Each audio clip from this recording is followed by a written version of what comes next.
বিষয়ে আপনাদের কাছ থেকে আমরা ক্লিয়ার হতে পারি নাই, সেটা হচ্ছে আপনারা বলতেছেন যে সাইনিং মানির এগেনিস্টে 15% ট্যাক্স দেওয়া আপনারা দেন, সেটা বিগত সময় থেকে কার্যকর আছে। কিন্তু নতুন করে ভূমির মালিকদের ফ্ল্যাটের উপরে যে 15% গেইন ট্যাক্স নির্ধারণ করতে যাচ্ছে এই বাজেটে সরকার, এই বিষয়টা ক্লিয়ার হওয়া দরকার। আসলে কি এখানে গেইন করতেছে কিনা এটা আপনারা ক্লিয়ার করতেছেন না। কারণ একটা জমি যখন আপনি ডেভেলপার নিচ্ছেন, সেখানে কিন্তু 50% জমি কিন্তু ল্যান্ড ওনার ডেভেলপারকে দিয়ে দিচ্ছে, তাহলে তার কাছ থেকে তো জমি 50% চলে যাচ্ছে, বাকি 50%-এর উপরে আপনি বিল্ডিং নির্মাণ করে তাকে 50% দিচ্ছে, তাহলে সেই 50% দিয়ে কিন্তু 50% দিচ্ছে, আলটিমেটলি কিন্তু তার কোনো গেইন হচ্ছে না। তাহলে গেইন ট্যাক্স সরকার নিচে, এই ব্যাখ্যাটা আপনাদের ক্লিয়ার করে দেওয়া উচিত। এই কারণে আপনারা সেটা বন্ধ চাচ্ছেন কিনা এটা ক্লিয়ার করা উচিত। ধন্যবাদ। ব্যাখ্যাটা আমি খুব ক্লিয়ার করে দিচ্ছি। অতীতে আমরা 5 কাঠা জমিতে ফর এক্সাম্পল 1 কোটি টাকা সাইনিং মানি দিয়েছি। এই 1 কোটি টাকা সাইনিং মানিতে সরকার 15% অর্থাৎ 15 লক্ষ টাকা ট্যাক্স পেয়েছে। এই বাজেটে ওই ট্যাক্সটা রয়েছে, বিদ্যমান যে আইন সেটি রয়েছে। অতিরিক্ত আপনার 5 কাঠা জমির উপরে 10টা ইউনিট হলো, আপনি পেলেন 5টা, ডেভেলপার পেলাম 5টা। আপনি কিন্তু ল্যান্ড ওনার, এই ল্যান্ড ওনারের 5টাতে আপনি বাজার মূল্যে অথবা মৌজা মূল্যে, এটি এখনো চূড়ান্ত না, আমরাও এখনো নিশ্চিত না, সেইটার উপরে 15% কর আপনাকে সরকারকে দিতে হবে। এখন আপনি ল্যান্ড ওনার, আপনার কিন্তু টাকা নেই। আপনার টাকা থাকলে আপনি নিজেই ভবন করতেন, আপনি নেই বলেই আপনি আমাদেরকে দিলেন। তাহলে এই যে আপনার 75 লক্ষ বা 1 কোটি টাকার ট্যাক্স যেটা আসবে, আলটিমেটলি এইটা গ্রাহকের উপরেই চাপাবে। ডেভেলপার তো তার পকেট থেকে টাকাটা দেবে না, আর আপনার জমি টাকা নেই বলে কিন্তু আপনি আমার কাছে দিয়েছেন।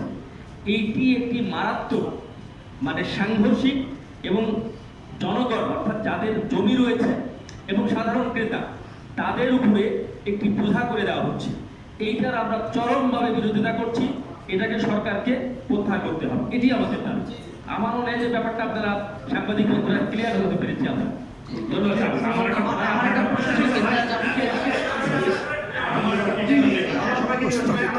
জাতীয় বাজেট 2026-27 বিভাগের প্রতিক্রিয়া সংবাদ সম্মেলন সিরাপ মিলনায়তনে। আমি ইউটিউব চ্যানেলগুলো প্রচার করে যাচ্ছি। এবার যে প্রস্তাব দেওয়া হয়েছে বাজেটে, এতে যে পরিমাণ আপনারা সম্ভাবনা ইতিহাস করতেছেন, নেগেটিভ আপনারা ধারণা করছেন, এতে কি ফ্ল্যাটের দাম বাড়বে কিনা? আপনাকে ধন্যবাদ। আমি আগেরটা একটু যোগ করছি। গভর্নমেন্ট যেটা আমাদের সাংবাদিক পরিচালক শেখ কামাল বলেছেন, গভর্নমেন্ট এটাকে ব্যাখ্যা দিয়েছেন যে মূলধনী মুনাফা কর। শেখ কামাল রাইটলি বলেছেন যে আসলে মুনাফা করতে হলো। এখানে বলা হচ্ছে যে ব্যাখ্যাটা ডাইরেক্ট আমি গেজেটটা বের করলাম, প্রস্তাবটা বের করেছি। সেখানে বলা হচ্ছে মূলধন মুনাফা কর। এখন ওনার তো মূলধন থেকে তো আরো অর্ধেক চলে গেল, ডেভেলপারকে দিয়েই দিচ্ছে, এরপরে থাকলো তার অর্ধেক জমি। এখন বলা হচ্ছে তারপর মুনাফা কোথেকে হলো? মুনাফা হয় ক্রয় বিক্রয় হলে। সাংবাদিক বন্ধুরা বলেন, ক্রয় বিক্রয় ছাড়া কি মুনাফা হয়? উনি একটা মালিক ডেভেলপ করছেন অর্ধেক জমি ছেড়ে দিয়ে বাকি অর্ধেকের উপরে অর্ধেক ফ্ল্যাট পাচ্ছেন, তারপর তো ক্রয় বিক্রয় হয়নি। ওই ফ্ল্যাট যদি উনি বিক্রি করেন তাহলে সরকার আবার গেইন ট্যাক্স দেবে, ওনার আপত্তি নাই।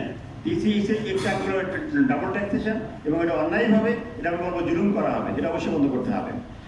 দ্বিতীয় কথা, আপনি যেটা বলছেন ফ্ল্যাটের দাম বাড়বে কিনা, আপনি দেখুন আমাদের সমস্যাটা এই জায়গাটাই। আপনাদের বাস্তবতা আমি বোঝার চেষ্টা করতেছি। আমাদের বেচা কেনা কিন্তু অন টাইম ডিল না, ইটস নট এ মোবাইল যে আপনি কিনলেন সাথে সাথে আপনি গেল।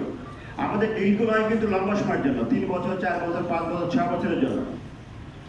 তাহলে আমাদের যে ডেভেলপার আছেন, আমাদের জলিল ভাই, উনি একটা ফ্ল্যাট সেল করেছেন আমাদের সাংবাদিকের কাছে, কথা। এখন সাংবাদিক কিস্তি দিচ্ছে 4 বছর ধরে, 2 বছর দেওয়া হয়ে গেছে। এই যে হঠাৎ করে এখন এসে 2 বছর উনি কিন্তু অলরেডি আমার সাথে চুক্তিবদ্ধ, যে উনি 5,000 টাকা স্কোয়ার ফিটে চুক্তিবদ্ধ জলিল ভাই ফ্ল্যাট নেওয়ার জন্য। এখন উনি কিন্তু 2 বছরের কিস্তিও দিয়েছেন। এখন দাম বেড়েছে 31% হলো রড সিমেন্টের আগেই, আর বাজেটে এখানে বাড়বে হচ্ছে আরো, সবগুলি 50% দাম বাড়বে। এখন কি আমি যদি ফ্ল্যাটের দাম বাড়াই, আপনি সাংবাদিক ভাই যিনি ফ্ল্যাট কিনছেন, আপনি বলার মানবেন কিনা? বলেন মানবেন?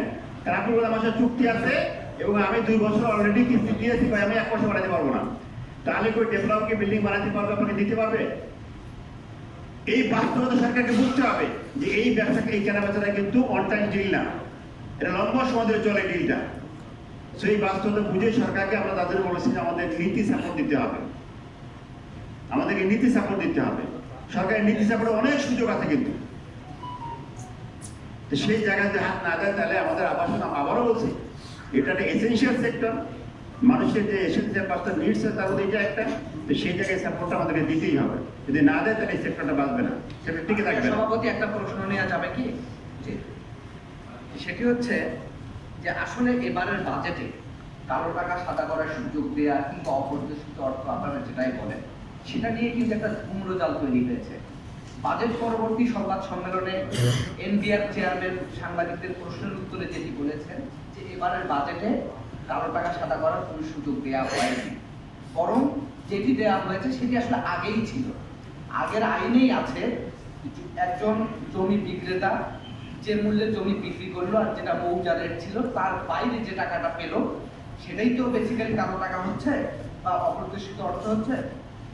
সেইটা সমন্বয় করার সুযোগ তারা দিয়েছেন যে বাড়তি 20% কর দিলে সেটা সাদা হয়ে যাবে। একই সঙ্গে ফ্ল্যাট কেনার মতোই, আমি 2 কোটি টাকা দিয়ে ফ্ল্যাট কিনলাম কিন্তু রেজিস্ট্রেশন করলাম 50 লাখ টাকা দিয়ে, 1.5 কোটি টাকা তো আমার এক্সট্রা অবৈধ হয়ে গেল। তখন তো ঠিকই এনবিআর এর কর্মকর্তা যদি সেটা টের পায় আমাকে সে জিজ্ঞেস করবে যে আপনি এক্সট্রা 1.5 কোটি টাকা কোথায় পেলেন। তখন আমার কাছে এক্সট্রা 20% কর দিয়ে আমার কাছ থেকে ঠিকই ট্যাক্স আদায় করবে। তো আমার প্রশ্ন হচ্ছে যে আপনারা সংবাদ সম্মেলনে বললেন যে বাজেটে এবার দেওয়া হয়েছে বিনা প্রশ্নে স্বপ্রণোদিত বিনিয়োগ প্রদর্শন, তাহলে বিষয়টা কি হলো এটা একটু এক্সপ্লেন করেন তো আমাদেরকে। Thank you. আমরা অলরেডি বলেছি গভর্নমেন্ট এক বাজেট একটা প্রস্তাব হয়েছে, এখন তো ফাইনাল হয়, যার জন্য এই ব্যাখ্যা তো চলতেই থাকে। অ্যাপ্রুভ যেদিন হবে সেদিন বোঝা যাবে চূড়ান্ত হবে কি হবে। একটা হচ্ছে যে অপ্রত্যাশিত অর্থ প্রদর্শন করা, যেটা গভর্নমেন্ট বলছেন যে বর্তমান যারা সিস্টেমের মধ্যে আছে, বর্তমান যারা সিস্টেমের মধ্যে অর্থাৎ অলরেডি বুকিং দেওয়া হয়েছে, সেইটা অ্যাকচুয়াল রেজিস্ট্রি খরচ যেটা আছে, অ্যাকচুয়াল যে টাকা সে কিনছে সেই টাকা যে রেজিস্ট্রি করে তাহলে গভর্নমেন্ট অটোমেটিক্যালি ট্যাক্সটা পেয়ে যাচ্ছে, পেলে আর তারা কোনো কোশ্চেন করা হবে না। এটা হচ্ছে এটার মিনিং। তা আমাদের বক্তব্য হচ্ছে যে এটা তো শুধু বর্তমানটা না, এর আগেরও তো কিছু আছে, আপনি সেটাও সুযোগ দেন, এই সিস্টেমে চলে আসুন, তাকে সুযোগ দেন, নতুন করে সে প্লট বুকিং দিয়ে সিস্টেমে আসুন।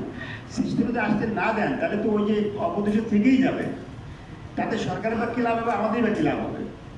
যা বলছে যে শুধুমাত্র কারেন্টটা না, আমাদের বক্তব্য হচ্ছে যেটা অলরেডি বুকিং দেওয়া আছে, অলরেডি প্রসেসের মধ্যে আছে, সেটা না হয়ে বরং ওইটার সহযোগিতা সেটা আমাদের জন্য ভালো। Thank you very much.